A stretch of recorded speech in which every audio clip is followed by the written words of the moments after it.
What's going on, apes? Welcome back to the channel for another very important AMC update video. My name is Tyler. I'm glad you guys can be here with me today. AMC went up almost 9% on the day, so first and foremost, congratulations to all apes that have been holding on to their positions. We do look like we're gonna make another push up to the upside. Now, in yesterday's video, we did call out the fact on this channel that we're gonna have to break out past $40, and that is exactly what did happen today. But we are really sitting at that level, so I think it's very important that we go over the technical analysis yet again in this video. We're also going to go over the Ortex data, the Stonko tracker data, literally everything you guys need to know for the short squeeze that I do think is coming in the near term future. So with that being said, the only thing that I ask is that you hit that like button as well as comment down below. Let me know what you're doing with your AMC position. How many shares did you buy today? How many shares are you buying when you get paid? How are you buying shares? Let me know that information in the comment section, as well as consider subscribing to the channel for more up-to-date AMC information that we provide just like this one in this video. But with that being said, guys, let's first acknowledge the technical analysis. This is something that I pointed out in yesterday's video,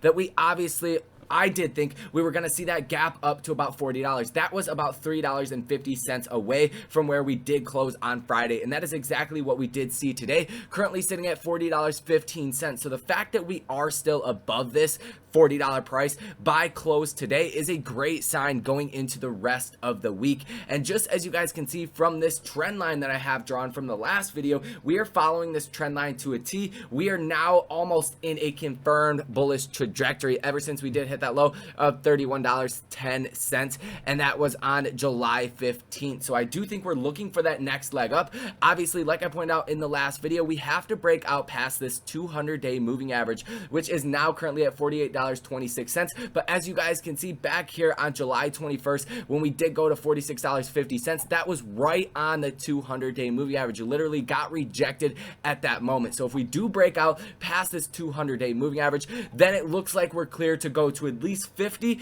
if not really in between $55 and $60, and find that consolidation period like we did see for quite a while back here. Obviously, as you guys do know, we were in this range for a long time. So that is really what I expect here. As far as the MACD, we actually did go bullish today. We've seen a lot of great inflows. As far as the volume, let's check that out. 97 million for volume, and we went up almost 9% for the day. That is a great thing, because we're not seeing the level of volume that we have seen in the past, but we're still seeing that price going up extramentally. So I do think that just means a lot of apes are holding on to their shares, and whoever wants to buy shares is really hitting that bid and pushing the stock price up. So that is very important. Once we do get that volume going back into the stock, I think that's going to be great overall for the short squeeze. And I think that is a key indicator that you guys should be mindful of, is the volume. We have to see volume to actually see the short squeeze, as well as you're going to see that volume reflected on the option chain as well, and you're going to see a bit of a gamma squeeze. Now let's take a look at the actual option chain going into the rest of this week,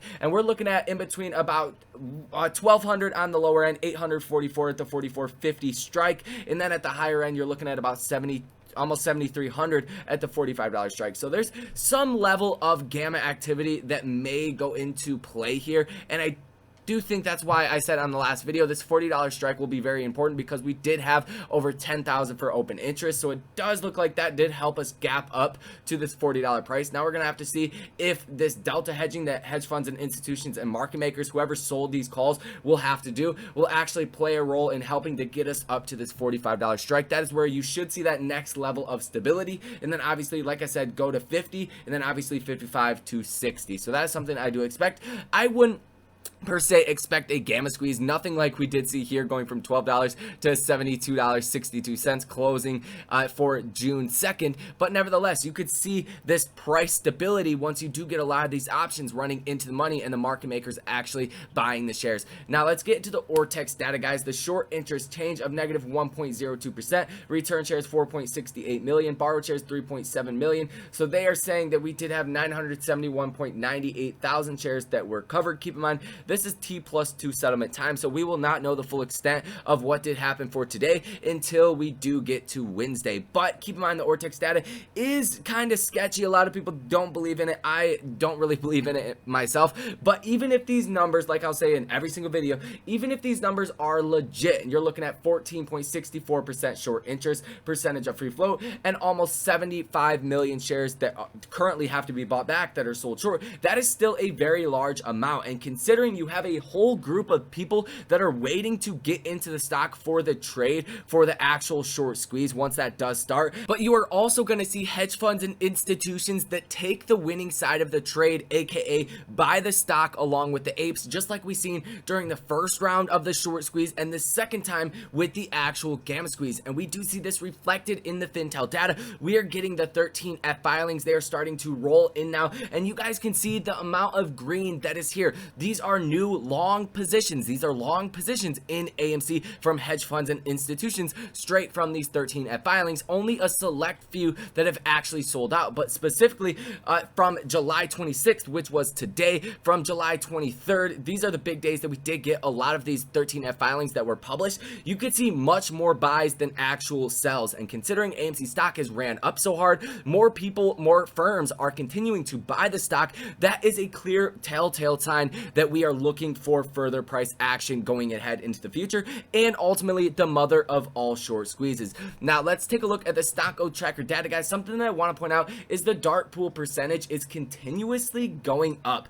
Just yesterday, or I should say Friday, July 22nd, we did see 71.0% dark pool activity, or that was Thursday. For July 23rd, you did see 71.4% dark pool percentage. So that is a lot of trades going to the dark pools. So if you guys are using a broker that does payment for order flow, that is probably not the best thing to do, because a lot of these trades are being routed to the dark pools, and they're essentially, the going theory is, because nobody wants to get sued here, is that market makers like Citadel, they're actually holding your buy orders, they are letting them out in the dark pools, but they are giving your sell orders out to the open market, because as we do know, the dark pools do not reflect, what is actually going to happen with the share price. You can have a lot of sells in the dark pool, but the share price on the open markets could still be going up.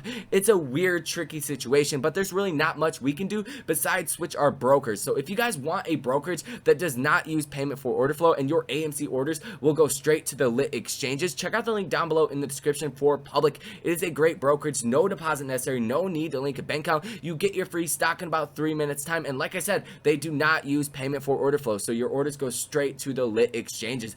But let's go back up and let's take a look at the potential for a gamma squeeze. Nothing sticks out to me really until August 20th. You have almost 52,000 contracts that are currently in the money, 165,000 that are out the money. Other than that, you're looking at September 17th. You do have almost 107,000 contracts that are in the money, as well as 126,000 that are currently out the money. So nothing too crazy here. As well as puts, you are not really seeing that much activity. You only see in the money puts at 16,000, out the money puts at 97,585. So the sentiment here is obviously bullish, and as you guys do know, with more puts being bought to essentially hedge these naked put positions, the market makers, they have to go out and short the stock. So the more puts you're seeing, or I should say the less puts you're seeing, the better the overall bullish sentiment will be. And we are really starting to see the puts dying down, and we're starting to see the calls start to pick up a little bit more, but they're still out the money calls. Something that I do want to give you guys as well before we do wrap up this video, because this is ultimately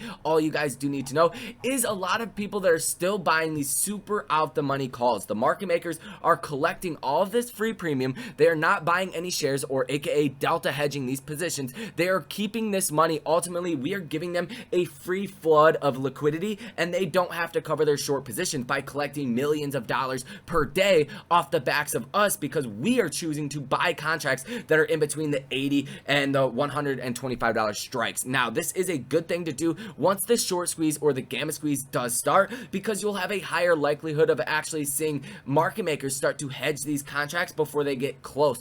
Say if you're buying a $100 strike right now, the market makers, they're not going to start to hedge these positions until the stock gets over $95. I would put my money on that. Now, if you see a rapid price action like we did see last time, going from $12 to $70, if you had a $100 strike, odds are the market makers would start to hedge a little bit at about $80, $85, $90. So you're going to see hedging beforehand, but until the short squeeze and the gamma squeeze does start, you're not going to see any hedging whatsoever on these out the money contracts that are $50, $60, $70, $80, $90 out the money. It's not going to happen. You are wasting your money. But I'm not a financial advisor, not a financial planner, or your dad, so do whatever you guys want to do. This is only giving you guys the facts and my insight into the situation. So that is going to wrap up this video, guys. If you like the analysis and the content that was provided to you in the video, make sure to hit that like button, as well as comment down below. Like I said, let me know how much AMC you are buying, how much you do currently own, what is your sellout price, when are you buying the stock? Let me know that information in the comment section, as well as consider subscribing to the channel for more up-to-date AMC information. Also, like I said, check out the link down below for a non-payment for order flow brokerage. And if you guys want to be up to date with the trades that we are making with the buy and sellers, check out the link for that. That is in the description. That literally pays for itself. We do it all: day trades, swing trades, and long-term investments with stock options and crypto. But with that being said, you guys enjoy the rest of your day. I will see you in the next video.